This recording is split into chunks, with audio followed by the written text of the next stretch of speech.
What is something shocking you found out about a friend or family member after they died? Not safe for work. Please do like, share, and subscribe. 4 years ago, my dad passed away in an accident. It totally broke my mom and siblings. He and I never really got along, so I was sad but didn't take it nearly as hard as my family. A year after he passed, my mom gave me his old desktop when my computer died. I found out that he'd been cheating on my mom for years when I stumbled onto the folder where he saved every chat log, picture, video, etc. Most of them were online only, but he met up with one woman while he was out of town for work. I've never told my family and don't think I ever will. My grandmother committed suicide when my dad was a kid. I found out when I saw her death certificate years after when I was in high school. My mom didn't want me after I was born. She tried to give me away to my aunt, the only person she trusted with me. My grandfather told me that the night after her funeral that morning, my aunt confirmed a few days later. My Uncle Jack was a quiet, mild-mannered man with a good sense of humor. He looked like a slightly shorter, slightly slimmer Burl Ives. He was a successful psychiatrist, highly respected in his field. Turns out, he was also an OSS agent during World War II. He never told anyone anything about what he did in the war. His 2 sons, an attorney and an Army Ranger, both asked him about it, and he wouldn't tell them a word. My grandma and grandpa had 6 kids. Turns out, only my mom and 1 uncle belonged to grandpa. Grandma was having a long-term affair with some guy for years. No wonder grandma was nervous all the time. She certainly carried a guilty burden. Ancestry DNA, blowing people's minds daily. My step-grandfather was a child molester. He molested my cousin and my mom, and my aunt covered it up and never told my grandmother. I found this all out when I asked my father about the history of mental illness in our family when I was diagnosed bipolar last year. He said we had none, but my aunt said, "Don't you remember when Mom went away?" My dad and aunts didn't know what had happened exactly. My oldest aunt, let's call her Mary, she would have been 12 or so then, remembers the most and said it started when Grandma had to come home from work when they were making berry smoothies in a blender, and Grandma was convinced that it was my toddler uncle's brains in the blender. Despite him sitting there in the kitchen with them, alive and well, she started screaming at them about how evil they were and shaking him and trying to get him to wake up, even though he was crying and screaming. At some point, she grabbed a knife and was chasing them with it.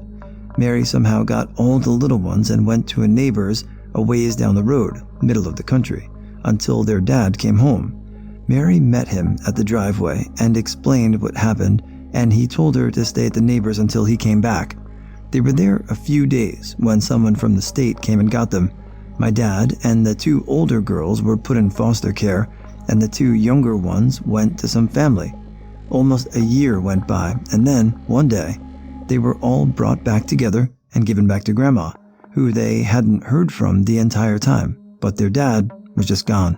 Turns out, after he put her away, he just moved away and left them all. She refused to talk about what happened, and they all eventually found out through another family member. Went to a friend, R, from college's funeral about a month ago. He passed young, early 30s, and had a wife and 3 small kids, with the youngest 2 being twins born early this year. We were close in school, but only casually kept touch over the years, so I'd only met his wife A few times. I get to the funeral and was surprised how well she seemed to be holding it together, but figured everyone handles grief differently. I offer my condolences and then end up chatting with a few other college friends after the service. A comes up to the group to let us know that we are invited to go have drinks with her and a few others if we want, as her parents are watching her girls for her.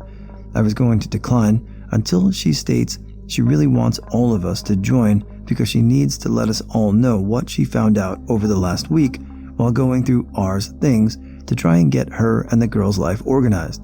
Apparently, the reason she wasn't very upset was because R had been leading a double life for the past 13 plus years.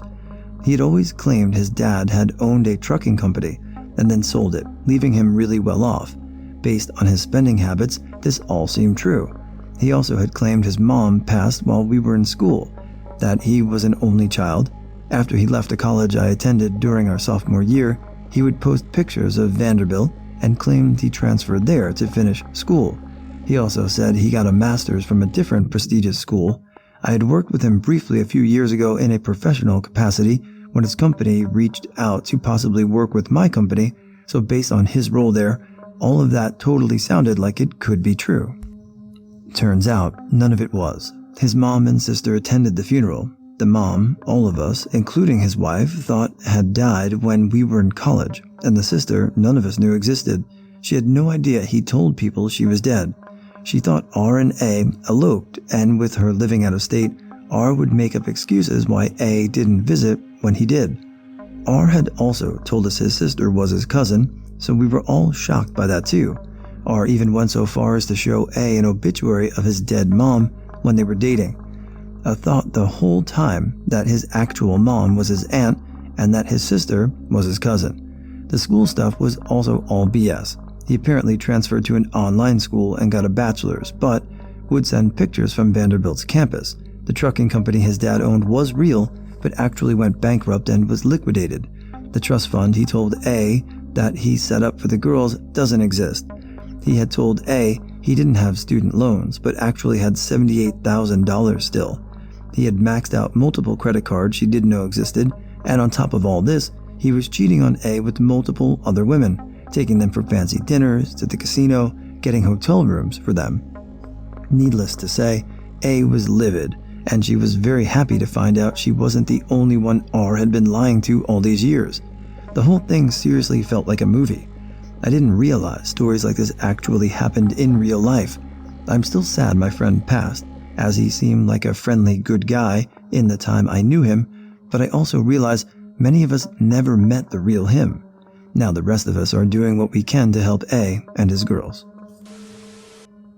My great aunt and uncle never had kids, so they treated me and my siblings like their grandkids. My aunt died 10 years ago this year, so I was looking up her gravesite so I can visit and saw a suggested link to a page about the grave of her child.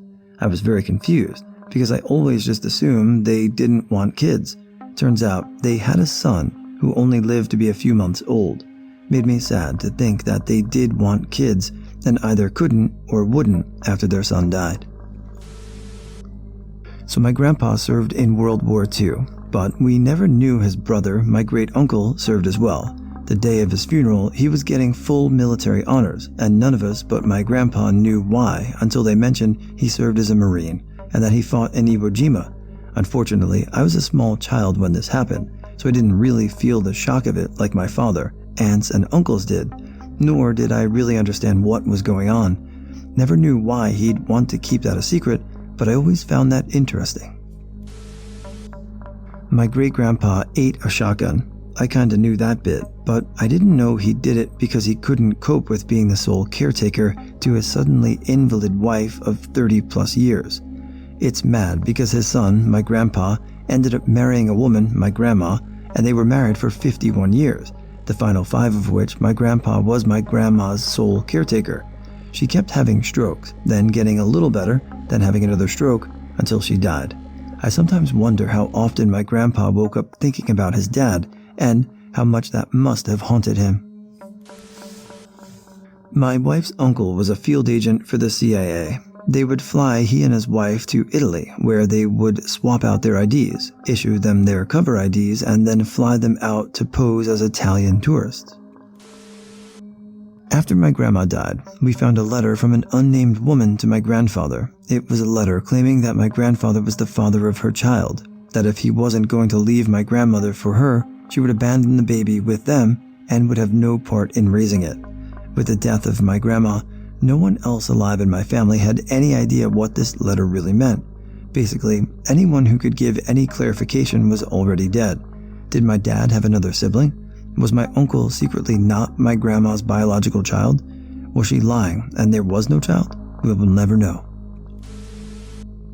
I found out my boyfriend cheated on me after he died. The only reason I found out is because the girl was bragging on Facebook about how she was the last person who got to taste his junk. I called her a liar, and she posted pics for proof. Shocked me for sure. Classy. Great-grandma lived in a boarding house while great-grandpa was a traveling salesman. There was a nicely dressed man who would come through on business like clockwork. He thought 4-year-old grandma was adorable and would watch her for great-grandma if she needed to run to the store. He suddenly stopped coming around, and a few weeks later, great-grandma saw his picture in the paper. Turns out, she had been letting pretty boy Floyd babysit her kid. Cool. My spinster aunt had an affair with a married man years ago. Not particularly shocking by today's standards, but I had always regarded her as this sweet-natured and celibate old maiden aunt. Turns out, she had quite the colorful past, which my family informed me of after her death when I was old enough to understand. A lot of these are truly upsetting, but I have a cool, shocking story. I knew my grandfather was in the armed forces in the early 60s, but I didn't know that one time Martin Luther King visited, no fucking clue why he visited an army base in the middle of the civil rights movement, but whatever. And my grandfather was the only white guy on the Alabama base that greeted him and shook his hand, and who wasn't a general or something that had to. When I heard this story, I was like, no fucking way. But there's a photograph. Grandpa shaking hands with MLK. Amazing. Wish he or someone had told me that when he was still alive.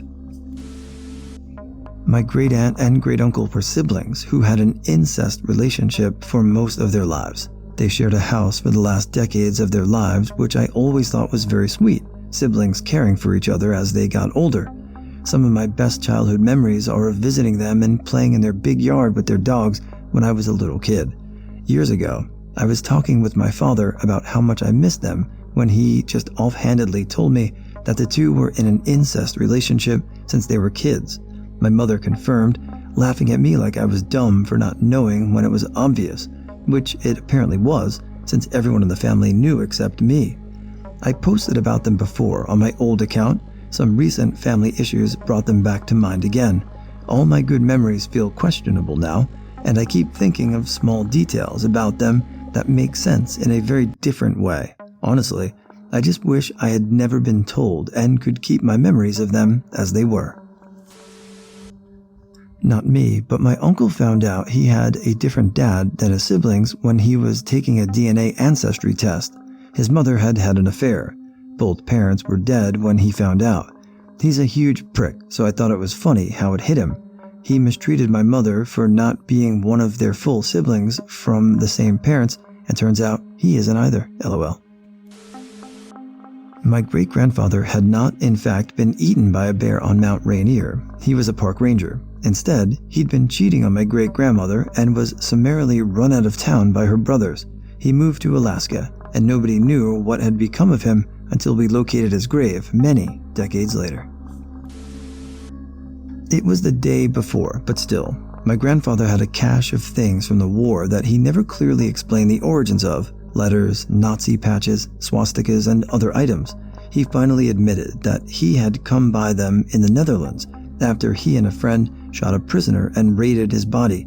He kept the items, rather processually. He said he felt no remorse for the bloody Jerrys and would die with a clear conscience.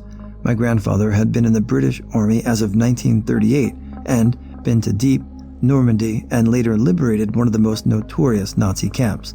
Till the day he died, he had extreme disdain for the Germans whom he claimed had ruined his life.